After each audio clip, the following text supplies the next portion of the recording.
नमस्कार दोस्तों, आज अपन इस वीडियो में पढ़ेंगे लोक सेवा आयोग के बारे में। जो पब्लिक सर्विस कमीशन होता है उसके बारे में पढ़ेंगे। अपने इससे पहले वाले वीडियो में अपन ने देख लिया था जो लोक सेवा आयोग होती हैं उनके बारे में देख लिया था, और इस वीडियो में अपन लोक सेवा आयोग के बारे में देखेंगे। जो पब्लिक सर्विस कमीशन होता है उसके बारे में डिटेल से डिस्कस करेंगे।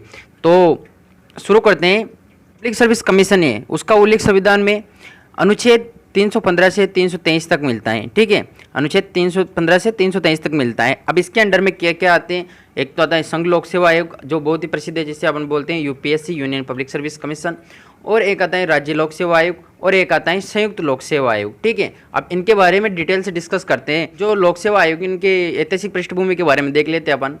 ली आयोग के सुझाव पर 1926 में पहली बार केंद्रीय लोक सेवा आयोग की स्थापना की गई थी। दोस्तों, 1926 में पहली बार लोक सेवा आयोग की स्थापना की गई थी, और अध्यक्ष कौन थे? रोज बारकर। इसके स्पष्ट अध्यक्ष थे रोज बारकर थे। और भारत शासन अधिनियम जब 1935 आया था, तो भारत शासन अधिनियम 1935 के तहत इसका नाम बदलकर संघीय लोक सेवा आयोग कर दिया गया था। ठीक है, और स्वतंत्रता के बाद इसका नाम बदलकर संघ लोक सेवा आयोग, जिसे अपन कहते हैं यूपीएससी, एक स्वतंत्र संस्था है और संवैधानिक दर्जा प्राप्त है, क्योंकि इसका उल्लेख संविधान में मिलता है अपन को। ठीक है, और संघ लोक सेवा आयोग भारत की केंद्रीय भर्ती की एजेंसी है। ठीक है, केंद्रीय भर्ती की एजेंसी है संघ लोक सेवा आयोग। आगे देखते हैं अनुच्छेद 315, संविधान का अनुच्छेद 315 में क्या कहा गया है कि संघ लोक सेवा आयोगों का एक, जिसको अपन कहते हैं यूपीएससी, प्रत्येक राज्य के लिए एक लोक सेवा आयोग होगा। जैसे यूपी के लिए यूपीपीसीएस, राजस्थान के लिए राजस्थान एडमिनिस्ट्रेटिव सर्विस आरएएस,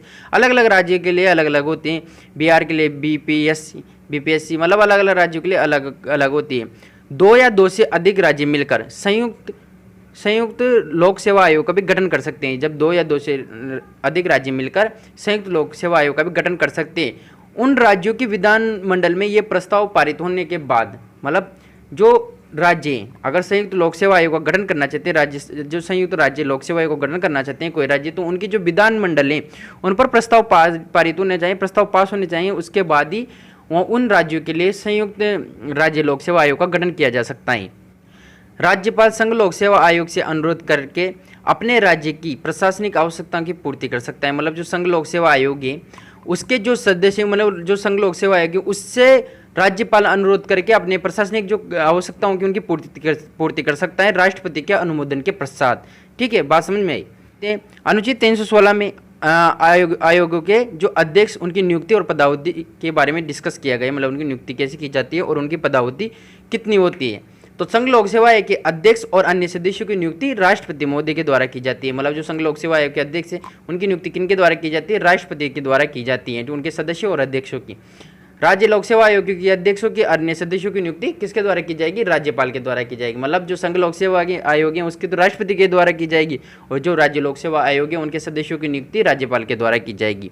संयुक्त लोक सेवा आयोग के अध्यक्ष और अन्य सदस्यों की नियुक्ति भी राष्ट्रपति के द्वारा की जाएगी। क्यों? क्योंकि संयुक्त जो लोक सेवा आयोग है उनके अलग अलग राज्यपाल होते हैं। अगर अलग अलग राज्यपाल नियुक्त करेंगे तो वहाँ विवाद बन सकता था, तो इसलिए जो राष्ट्रपति होते हैं वही संयुक्त लोक सेवा आयोग के अध्यक्ष और अन्य सदस्यों की नियुक्ति करते हैं।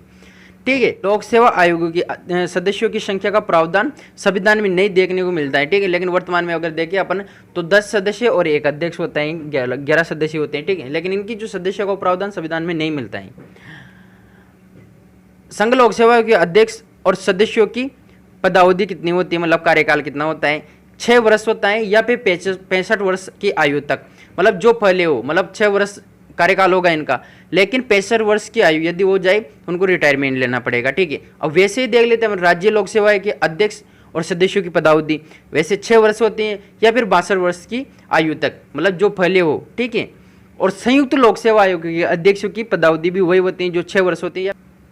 अब देखते हैं लोक सेवा आयोग के अध्यक्षों और उनको पदों से कैसे हटाया जा सकता है या फिर निलंबित कैसे किया जा सकता है। जो लोक सेवा आयोग के अध्यक्ष होते हैं, राष्ट्रपति आयोग के अध्यक्ष और सदस्यों को कदाचार के आधार पर हटा सकते हैं, लेकिन उससे पहले सुप्रीम कोर्ट के द्वारा जांच की जाएगी। मतलब कदाचार, भ्रष्टाचार वगैरह के मामले पर यदि उन पर ऐसा कोई आरोप लगता है तो ऐसी स्थिति में राष्ट्रपति के द्वारा उनको हटाया जा सकता है। लेकिन जो सुप्रीम कोर्ट है उनकी जांच के बाद, मतलब जांच करेगी सुप्रीम कोर्ट, अगर जांच में ये पाया गया है कि उनको कदाचार में लिप्त है तो राष्ट्रपति को उनको हटाने के लिए बाध्य है। मतलब कहने का मतलब है कि उच्चतम न्यायालय के जो आदेश है उसको मानने के लिए राष्ट्रपति बाध्य है। ठीक है, जब तक सुप्रीम कोर्ट अपनी रिपोर्ट नहीं देता तब तक अगर राष्ट्रपति या राज्यपाल चाहे तो अध्यक्ष या सदस्यों को निलंबित रख सकते हैं। ठीक है, मतलब निलंबित का अधिकार है, लेकिन इनको हटाने का अधिकार इनको नहीं है, क्योंकि हटाने का अधिकार है परंतु जो जांच होगी सुप्रीम कोर्ट के उसके बाद। ठीक है, नोट पद से हटाने का अधिकार केवल राष्ट्रपति के पास है,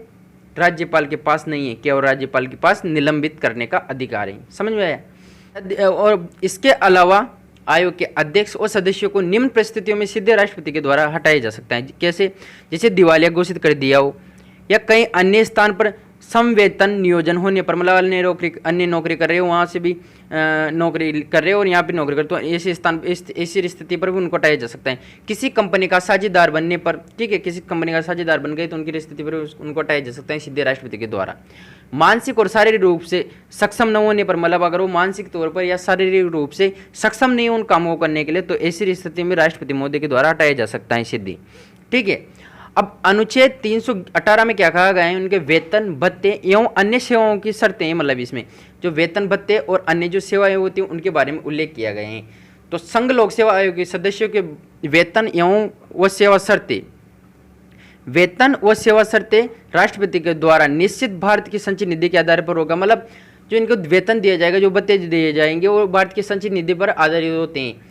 राज्य लोक सेवा आयोगों के सदस्यों को वेतन भत्ते व सेवा शर्तें राज्यपाल के द्वारा निश्चित की जाएगी और ये राज्य की संचित निधि पर आधारित होगी। और जो संयुक्त लोक सेवा आयोग होते हैं उनके सदस्यों को वेतन भत्ते राष्ट्रपति के द्वारा निश्चित किए होंगे और राज्य की संचित निधियों के द्वारा उनके राज्यों की जो संचित निधि है उस पर आधारित होगी। मतलब जो दो राज्य हैं या फिर संयुक्त जो लोक सेवा आयोग है उनके संयुक्त राज्यों से मिलकर बना होता है, तो उनके जो संयुक्त राज्यों की जो संचित निधि है उनके द्वारा उन पर आधारित होगा। ठीक है, अब अनुच्छेद 319 क्या कहता है? संघ लोक सेवा आयोग के अध्यक्ष कार्यकाल के पश्चात कोई सरकारी पद ग्रहण नहीं कर सकता। मतलब जो संघ लोक सेवा आयोग के अध्यक्ष हैं वह अपने कार्यकाल के पश्चात, जब उनका कार्यकाल पूरा हो जाते हैं उनके पश्चात वो कोई भी सरकारी नौकरी पद या ग्रहण नहीं कर सकते। और सदस्य अपनी अवधि पूरी होने के बाद पुनः सदस्य नहीं बन सकते। मतलब जो उनके सदस्य संघ लोक सेवा आयोग हैं तो उनके सदस्यों को कार्यकाल पूरा हो गया तो पुनः सदस्यों का पद ग्रहण नहीं कर सकते, लेकिन अध्यक्ष पद पर कार्य कर सकते हैं। लेकिन क्या है कि अध्यक्ष पद पर कार्य कर सकते हैं। ठीक है, अध्यक्ष जो राज्य लोक सेवा आयोग है उसके बारे में देख लेते हैं अब अपन। अध्यक्ष कार्यकाल के पश्चात संघ लोक सेवा आयोग का अध्यक्ष या सदस्य या किसी भी लोक सेवा आयोग का अध्यक्ष या आयोग का अध्यक्ष बनने का पात्र है। मतलब अध्यक्ष होगा राज्य लोक सेवा आयोग का, उसका कार्यकाल पूरा हो गया तो संघ लोक सेवा आयोग का अध्यक्ष बनने या फिर उसका सदस्य बनने का पात्र होगा। किसी भी राज्य का लोक सेवा आयोग का अध्यक्ष बनने का पात्र होगा, परंतु उस राज्य का अध्यक्ष बनने का वो पात्र नहीं होगा। सदस्य अपनी अवधि पूरी करने के बाद संघ लोक सेवा आयोग का अध्यक्ष या सदस्य तथा अन्य लोक सेवा आयोगों के उसी राज्य लोक सेवा आयोग का अध्यक्ष बनने का पात्र होंगे। जो सदस्य हैं उनके ऊपर भी यही बात लागू होती है। अनुच्छेद 320 में लोक सेवा आयोग के कार्य के बारे में डिस्कस किया गया। अब इनके कार्य क्या क्या होंगे उनके बारे में देखते हैं अपन। संघ लोक सेवा आयोग के कार्य: अखिल भारतीय सेवाएं, केंद्रीय सेवाएं और केंद्र शासित प्रदेशों की लोक सेवाओं में जो नियुक्ति के लिए परीक्षा आयोजित कराना इनका मुख्य कार्य है। मतलब जो केंद्रीय जो सेवाएं होती हैं, केंद्र शासित प्रदेशों के लिए महत्वपूर्ण जो सेवाएं होती हैं उनकी जो परीक्षाएं आयोजित करवाना इनका काम होता है यूपीएससी का। ठीक है, संघ लोक सेवा आयोग का। राज्यपाल के अनुरोध पर राष्ट्रपति की स्वीकृति के पश्चात सभी या किन्हीं मामलों पर राज्यों को सलाह प्रदान करते हैं। मतलब जो राज्यपाल यदि उनसे अनुरोध करे और राष्ट्रपति अगर स्वीकृति प्रदान करते हैं सभी या किन्हीं मामलों पर राज्यों को सलाह प्रदान करते हैं। और जो प्रतियोगी परीक्षाओं के पाठ्यक्रम एवं परीक्षा प्रक्रिया का निर्धारण करते हैं ये। ठीक है, लोक सेवाओं में भर्ती के तरीकों से संबंधित सभी मामलों में सलाह देते हैं। पदोन्नति होते हैं, जो प्रमोशन होते हैं उनके मामले में सलाह देते हैं। एक सेवा से दूसरी सेवा में तबादले के मामले में सलाह देते हैं। ठीक है, अब अनुच्छेद 321 क्या कहा गया है? अनुच्छेद 321 में संसद कानून बनाकर संघ लोक सेवा आयोगों के कार्य में वृद्धि कर सकते हैं। मतलब जो संसद है, भारतीय संसद, वो कानून बनाकर जो संघ लोक सेवा आयोग है उनके कार्यों में वृद्धि कर सकती है। इसी प्रकार राज्य विधानमंडल कानून बनाकर राज्य लोक सेवा आयोगों के कार्यों में वृद्धि कर सकता है। ठीक है, अब अनुच्छेद 322 क्या कहता है? लोक सेवा आयोगों के खर्च।